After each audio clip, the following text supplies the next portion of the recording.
భువనేశ్వరి గారి నుంచి మొదలు పెట్టుకుంటే ఈరోజు ఒక చిన్న మామూలు కార్యకర్త వరకు కూడా ఈ నాలుగేళ్ల కాదు, దానికి ముందు కూడా వైసీపీ ప్రభుత్వం వచ్చిన ఈ ఎన్ని రోజులైతే ఎన్ని సంవత్సరాలు అన్ని సంవత్సరాలు నాకు తెలిసి ఏ రాష్ట్రంలో ఏ దేశంలో కూడా ఏ ఆడ మనిషి ఎలాంటి అబ్యూస్కి గురయ్యి ఉండరు. నాకు తెలిసి ఈ ప్రభుత్వం వచ్చాక ఇలాంటి అబ్యూసెస్ చూస్తున్నాం, ఈ ప్రభుత్వం వచ్చాక ఇలాంటి దుర్ఘటనలు చూస్తున్నాం.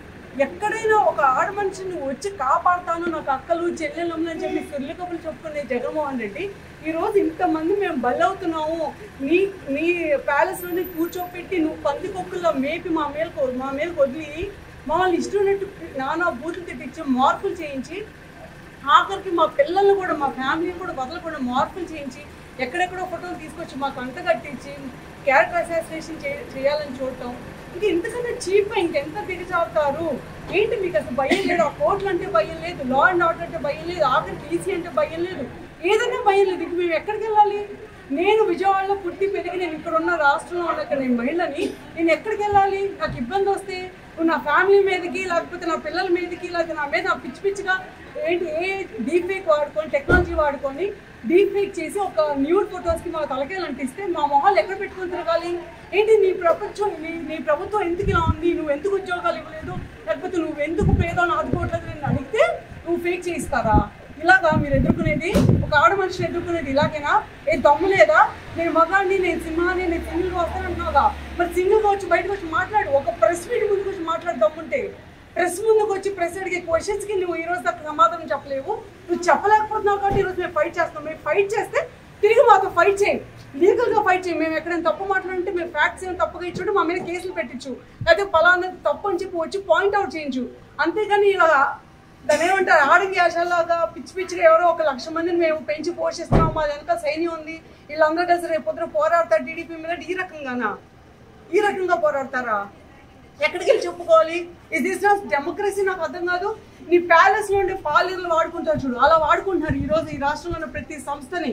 ఆఖరికి ఈసీ, సిబిఐ, కోర్టులు ఎవరికి భయపడతారు మీరు చెప్పండి? సిఐడి ఎవరికైనా భయపడుతున్నారా? ప్రూవ్ వన్ సింగిల్ ఒక్కసారైనా సరే ఒక అపోజిషన్ లీడర్ కానీ లేకపోతే ఒక పబ్లిక్ సైడ్ నుంచి కానీ వైసీపీకి అగేన్స్ట్ ఒక కంప్లైంట్ వస్తే ఈ రోజు దాకా ఒక ఎఫ్ఐఆర్ ఫైల్ అయింది, ఒక ప్రూవ్ చేయండి, ఒక యాక్షన్ తీసుకుని ప్రూవ్ చేయండి. భువనేశ్వరి గారి మీద పిచ్చి పిచ్చిగా వాగినోడికి ఈ రోజు కూడా సిగ్గు లేకుండా వీళ్ళని తిరుగుతున్నాడు. మనుషులు మా వెనకాల పడి పెద్ద పెద్ద లీడర్లు కూడా నోటికి వచ్చినట్టుగా తిట్టిన వాళ్ళు కూడా ఈ రోజు రోడ్ల మీద తిరుగుతున్నాడు ఇక్కిలించుకుంటా. ఆయన పక్కనే ఎక్కి హెలికాప్టర్ ఎక్కి పాలిటిక్స్ లో తిరుగుతున్నాడు. మాకు ఓటేయనని ఏం మొహం పెట్టుకుని వెళ్తున్నాం మళ్ళీ ఓటేయమని? నీ సొంత చెల్లె చెప్తున్నాను నేనే సురక్షితంగా లేని రాష్ట్రంలో అని చెప్పి. ఇక మా పరిస్థితి ఏంటి? మరి కామన్ మ్యాన్ పరిస్థితి ఏంటి?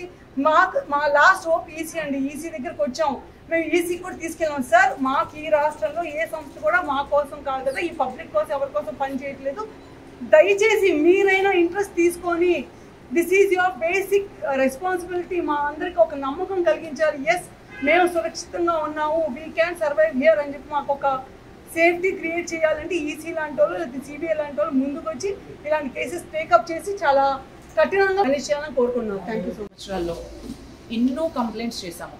ప్రతి ఒక్క అంటే మేము ఏ పోలీస్ స్టేషన్ ఎక్కాము, ఎన్ని పోలీస్ స్టేషన్ దిగాము, డిఎస్పీల దగ్గర కంప్లైంట్ చేశాము. ఆఖరికి లాస్ట్కి ఫైనల్గా ఈసీకి కంప్లైంట్ చేయడం జరిగింది. అంటే మాకు ఇక్కడన్నా న్యాయం జరుగుతుందేమో అంటే వాళ్ళకి ఎంత భయం లేకుండా ఉన్నారంటే ఎవరికైనా కంప్లైంట్ చేసుకోండి, ఎలక్షన్స్ రానివ్వండి, 4 రోజుల్లో 10-15 రోజుల్లో ఎలక్షన్స్ ఉన్నా కూడా వాళ్ళు ఇంకా ఇంకా ఇంకా ఇంకా దిగజారి డైవర్షన్ రాజకీయాలు చేయడం, మహిళల మీద అసభ్య ప్రచారాలు చేయడం. అంటే వాళ్ళు ఏమనుకుంటారంటే ఎవరైనా ప్రశ్నిస్తే, ఏ మహిళ అయినా వచ్చి ప్రశ్నిస్తే వాళ్ళ మీద ఎలా తప్పుడు ప్రచారాలు పెడితే వాళ్ళు ఆగిపోతారని ఎలా అనుకుంటారు? మమ్మల్ని మా ఇంట్లో వాళ్ళు మేము నమ్మి బయటకు వస్తున్నాం. ఎందుకు వస్తున్నాం? మీరు చేసే అఘాయిత్యాలని ఆపడానికి, ప్రశ్నించడానికి వస్తున్నాం. మీరు మా మీద ఇంకా ఇంకా ఇంకా ఎంత నీచంగా ఎలా మాట్లాడుతున్నారనేది అర్థం కావట్లేదు. అసలు ఒక మాట చెప్పాలంటే మొన్న ఈ మధ్య సీఎం గారే మాట్లాడారు, చెల్లి కట్టుకున్న చీర గురించి కూడా ఆయన మాట్లాడాడు. చెల్లి కట్టిన చీర గురించి కూడా నువ్వు మాట్లాడే స్టేజ్కి దిగజారిపోయావంటే మాలాంటి ఆడపిల్లలకి ఇంకేమన్నా నువ్వు న్యాయం చేస్తావని చెప్పి మేమైతే అనుకోవట్లేదు. నిజంగా ఎంత కొవ్వెక్కి కొట్టుకుంటున్నారంటే సోషల్ మీడియాలో వైసీపీ వాళ్ళు.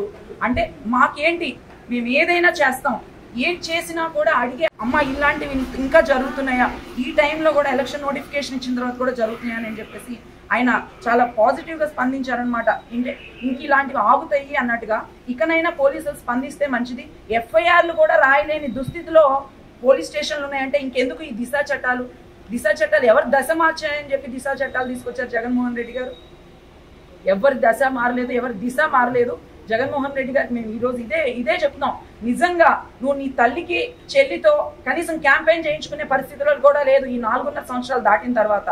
నీ తల్లి చెల్లె నిన్ను తిట్టి పక్క రాష్ట్రం పోయి ప్రచారాలు చేసుకుంటుంటే వాళ్ళ గురించే నువ్వు నీ సోషల్ మీడియా మాట్లాడుతుంటే ఇంక మా గురించి నువ్వు ఏదో మిగిలిన ఆడబిడ్డలకి న్యాయం చేస్తావు, ఆడబిడ్డలని ఆదుకుంటావు అని చెప్పేసి ఆంధ్ర ప్రజలు నమ్మట్లేదు. కాబట్టి ఆంధ్ర ప్రజలు నిన్ను నీ జనాన్ని తరిమి కొట్టే రోజు వస్తుంది. ఎవడైతే ఆడవాళ్ళ గురించి కించపరుస్తూ నిజంగా మాట్లాడారో వాళ్ళందరికీ చెప్పుతో కొట్టినట్టు సమాధానం చెప్తాం. ఇంకొక 15 రోజులు వెయిట్ చేయండి. అసలు రక్షణ లేదండి. పోలీస్ వ్యవస్థ దగ్గరికి ఎన్నిసార్లు వెళ్ళినా, ఎన్నిసార్లు ఇలా మమ్మల్ని మానసిక అత్యాచారం చేస్తున్నారు, ఎన్నోసార్లు మమ్మల్ని డిఫెండ్ చేస్తూ మమ్మల్ని మా క్యారెక్టర్ని అసాసినేట్ చేస్తూ చాలా రకాలుగా మమ్మల్ని ఇబ్బందులకు గురి చేస్తున్నారు. గత 5 సంవత్సరాలుగా పోలీసుల దగ్గరికి వెళ్ళి ఎన్నోసార్లు మేము కంప్లైంట్ ఇవ్వడం జరిగింది.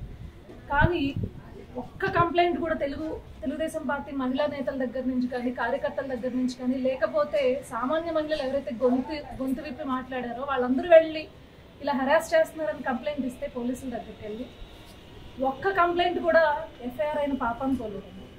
ఈరోజు ఆఖరికి మేము ఎలక్షన్ కమిషన్ దగ్గరకు వచ్చి ఆయనకి మా గోడు వెళ్ళవించుకునే పరిస్థితి మాకు వచ్చింది.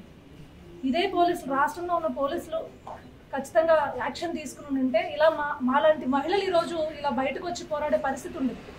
మాకు అక్కడే కనుక ఒక సెక్యూరిటీని కలిగించి ఉంటుంటే, మా బాధ ఇది అని చెప్పుకున్నప్పుడు పోలీస్ వ్యవస్థ మాకు సహకారం అందించుంటే కనుక మేము ఈరోజు ఇంత బాధపడి ఇంత దూరం వచ్చి మేము ఇంత పోరాడాల్సిన అవసరం మాకు ఉండేది కాదు.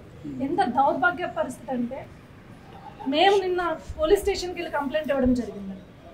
కంప్లైంట్ ఇచ్చి ఇదిగో మేము కంప్లైంట్ ఇచ్చాము, మాకు న్యాయం జరిగేలా చేయండి అని చెప్పేసి ఒక పోస్ట్ పెడితే దాని కింద కూడా ఆఖరికి వైఎస్ఆర్సీపీ పార్టీకి సంబంధించిన సోషల్ మీడియా కార్యకర్తలు కావచ్చు, వైఎస్ఆర్సీపీ పార్టీ పేటీఎం బ్యాచ్ అవ్వచ్చు, మమ్మల్ని ఏం పీకలేరు, పోలీసులు మమ్మల్ని ఏం చేయలేరు, మా బొచ్చు పీకలేరు, లిటరల్లీ ఇలాంటి మాటలు అన్నీ కూడా మీరు నా సోషల్ మీడియా ప్లాట్ఫామ్స్ కిందకి వెళ్ళుంటే అవి అంటే వీళ్ళకి ఎంత ధైర్యం అంటే ఈ పోలీసులు మమ్మల్ని ఏం చేయలేరు, వీళ్ళు మా కాళ్ళ కింద ఉన్నారు అనే రకంగా ఈ సోషల్ మీడియాలో వైఎస్ఆర్సీపీ పార్టీ వాళ్ళు బిహేవ్ చేస్తున్నారంటే ఎవరిచ్చిన ధైర్యం?